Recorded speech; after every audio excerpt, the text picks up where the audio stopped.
Alhamdulillah, Alhamdulillahirabbil alamin. Wa bihi nasta'inu ala umuri dunya wad din. Shalatu wassalamu ala asyrafil mursalin nabiyina Muhammadin wa ala alihi wa sahbihi ajma'in, amma ba'd. Rabbi shrah li sadri wa yassir li amri wa hlul 'uqdatam min lisani yafqahu qawli. Jamaah subuh yang dirahmati oleh Allah Subhanahu wa taala, dalam satu kesempatan ketika saya bertemu dengan beberapa orang kawan, maka bertanyalah salah seorang di antara mereka, "Mau minum apa, Ustaz?" Saya bilang, "Menu yang sunnah." Dia bilang, "Apa itu?" Saya bilang, "Cappuccino, kopi cappuccino." Dia bilang, "Bagaimana ceritanya? Adakah kopi cappuccino di zaman Nabi?" Ya, sehingga dia bilang menu sunnah. Saya bilang, "Ya, cemilannya juga yang sunnah." "Apa lagi itu, Ustaz?" Saya bilang, "Pisang goreng." Bagaimana ceritanya pisang goreng jadi cemilan sunnah, cappuccino menjadi minuman sunnah? Ya. Coba ceritakan, Ustaz. Saya bilang, wallahu a'lam. Ya. Mari kita lihat apa itu sebenarnya pengertian sunnah. Kalau menurut penjelasan ahli fikih, sunnah itu adalah perkataan, perbuatan, dan takrir Nabi Sallallahu Alaihi Wasallam. Tapi kalau kita tanya para ahli hadis, maka lebih luas lagi. Selain perkataan, perbuatan, qaul, fi'il, takrir, juga masuk ahwal Nabi Sallallahu Alaihi Wasallam. Bagaimana keberadaannya, sifat-sifatnya Nabi. Iya, sampai dimasukkan bagian dari sunnah, cara berpakaian Nabi, cara jalannya Nabi, ya, ahwal Nabi Sallallahu Alaihi Wasallam. Subhanallah, kalau kita tanya lagi lebih luas sedikit, adalah para ahli siyar atau al-maghazi, atau sekarang dikenal dengan istilah as-sirah an-nabawiyah, sirah Nabi Sallallahu Alaihi Wasallam, perilaku kehidupannya, sejarah kehidupannya. Maka kita akan dapati bahwa salah satu yang menjadi titik fokus para ulama itu adalah melihat kepribadian Nabi Sallallahu Alaihi Wasallam. Maka ternyata salah satu sifat dan kepribadian Nabi Sallallahu Alaihi Wasallam adalah pandainya beliau bersyukur. Seperti Nabi Nuh alaihissalam yang digambarkan dalam Al-Quran, wa kana 'abdan syakura, dan adalah dia, Nabi Nuh alaihissalam, adalah hamba yang pandai bersyukur. Dalam satu kesempatan Nabi sholat malam, sholat tahajud.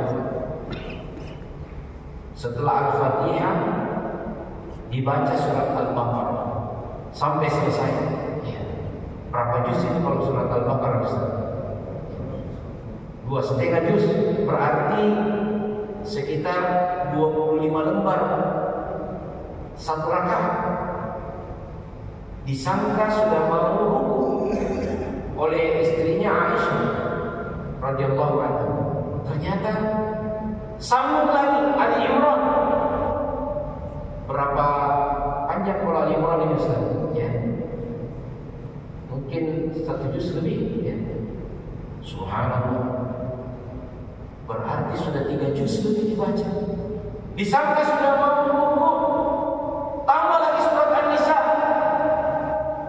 Subhanallah, sampai beliau salat demikian panjangnya, sampai bengkak-bengkak kakinya lantaran lamanya berdiri. Berkatalah Aisyah radhiyallahu anha, "Ya Rasulullah, ya, wahai Rasulullah, kenapa kau demikian?" Ya, kalau bahasa kita, kenapa kau demikian menyiksa diri? Bukankah Allah sudah mengampuni semua kesalahan kalaupun ada? Ma taqaddama min dhanbika wa ma ta'akhkhar.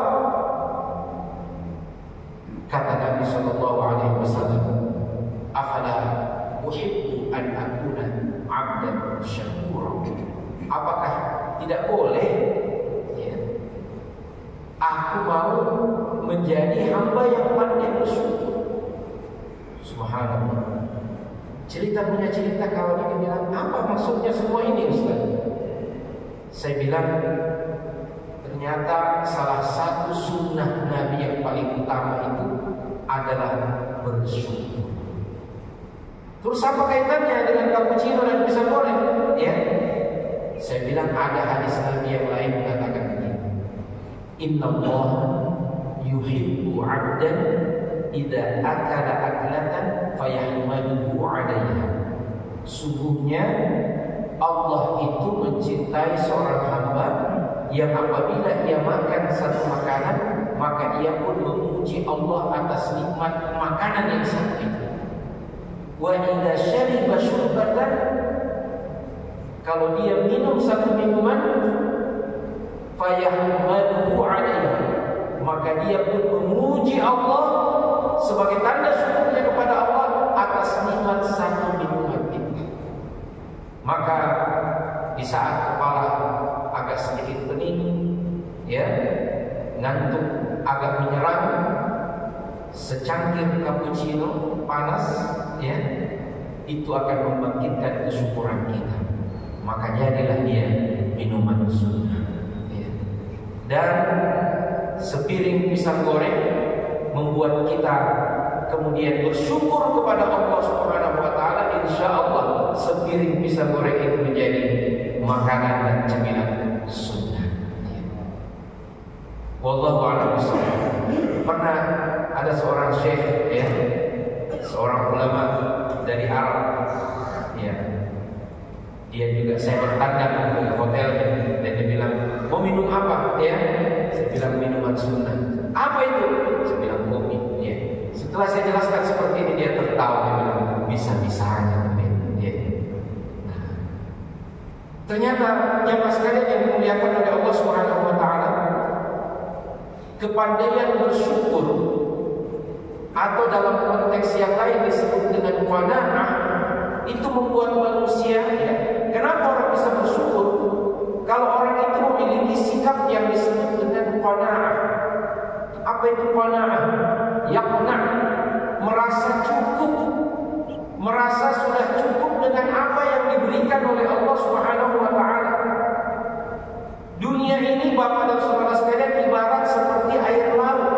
Kita minum berapa banyak pun tidak akan pernah merasa cukup dan merasa puas. Ma'ul bahri la yurwi ghalidan. Air laut itu tidak akan membuat orang hilang kehausannya. Makin diminum makin merasa haus. Subhanallah.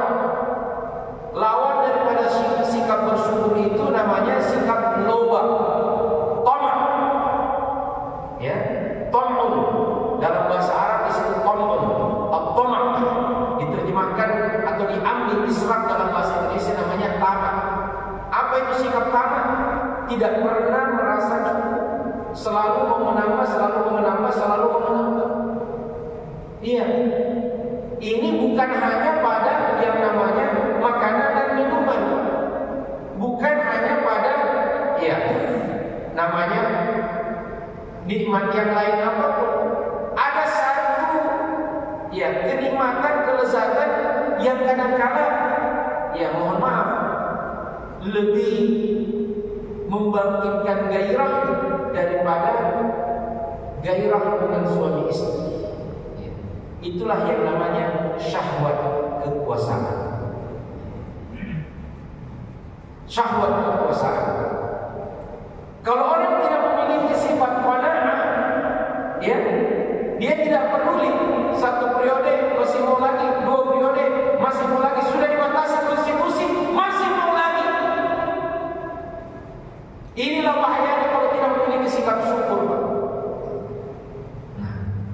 Bahayanya ketika sikap ini kemudian diperturutkan akan merambah kepada sikap dan sifat yang lain. Apa itu? Kezaliman. Tidak peduli dengan hak orang lain, yang penting kemauan saya terpenuhi. Makanya Bapak dan Saudara sekalian, yang mensyukurinya itu akan membuat kita merasa cukup dengan apa yang Allah Subhanahu wa taala berikan kepada kita. Ya. Ketika kita tidak mampu mengelola pikiran dan perasaan kita sehingga kita mau terus menambah dan tidak terkendali, yang akan mengakibatkan kezaliman, yang akan mengakibatkan huru-hara, inilah yang kemudian menjadi cikal bakal malapetaka, baik bagi diri kita sendiri maupun bagi orang lain. Mari kita pandai-pandai bersyukur kepada Allah. Ya, tidak usah bersyukur dengan apa ya, tidak usah kemudian kita memulai syukur itu dengan perkataan, kalau saya dapat begini, saya akan bersyukur. Ya. Makanya Pak, bernadar itu kata para ulama, hukum asalnya bernadar makruh. Ya. Hukum asalnya bernadar makruh. Kalau lulus kayak ini, ya muka puasa. Kalau terpilih kayak ini, mak caleg, ya muka menyumbang, ya. Kalau anakku lolos, ya pilgub, ya muka menyumbang dan lain sebagainya. Ini seakan-akan berkata kepada Allah, ya nanti saya mau berbuat baik kalau kau berikan nikmat itu kepada, maka hukum asalnya makruh, ya. Tapi kalau sudah dinazarkan, maka dia menjadi wajib. Hukum asalnya makruh. Tapi kalau sudah diniatkan, ya maka dia menjadi wajib. Ala kulli hal, Bapak dan saudara sekalian yang dimuliakan oleh Allah Subhanahu wa taala, mari kita jaga diri kita agar tidak memiliki sifat tamak ini, apalagi sifat zalim, tidak peduli dengan orang lain, karena sungguhnya kezaliman itu adalah kegelapan di hari kiamat nanti.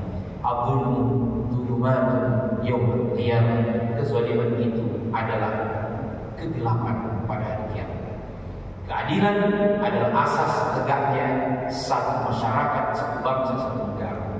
Kezaliman adalah akar daripada mara bahaya dan malapetaka yang akan meluluh lantakkan bangsa dan negara itu. Syekhul Islam Ibnu Taimiyah rahimahullah mengatakan, ya, al-adlu asasu qiyamul hayat.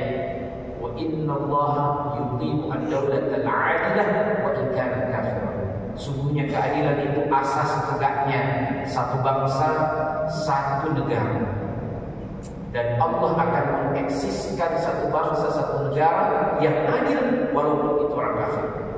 Wa inna Allah sayuzilu ad-dawlata al-zalimah wa in kana muslim. Dan Allah akan meluluhlantakkan, menghancurkan satu negara yang zalim walaupun itu adalah negaranya orang-orang Islam. Semoga Allah menjaga kita semua. Hadallahu iyyakum ajma'in. Subhanallah bihamdihi, asyhadu an la ilaha illa anta, astaghfiruka wa atubu ilaik. Wassalamu alaikum warahmatullahi wabarakatuh.